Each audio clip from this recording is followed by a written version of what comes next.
Welcome the our channel. Today we how to download Figma to create reusable components for speed. Quick tutorial step by step clearly.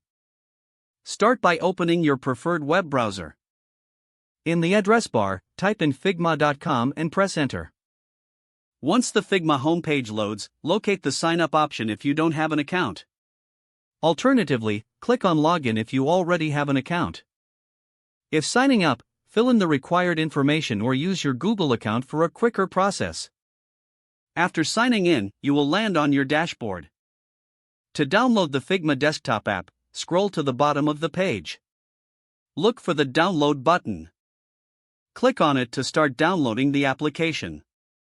Once the download is complete, navigate to your Downloads folder. Locate the Figma installer file. Double-click on the installer to begin the installation process. Follow the on-screen instructions to complete the installation. Once installed, open the Figma application. Log into your account if prompted.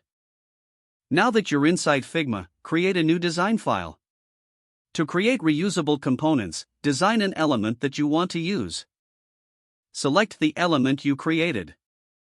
Right-click on it, then choose Create Component from the context menu. Your element is now a component. You can easily duplicate this component by dragging it while holding the Option key on Mac or the Alt key on Windows. Feel free to customize the component as needed.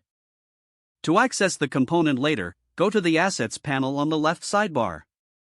Here, you can see all your components listed. Add them to your canvas by simply dragging them into your design.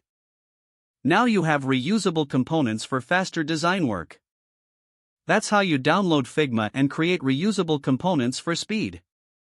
If the page does not load, refresh the browser or try again in a private or incognito window.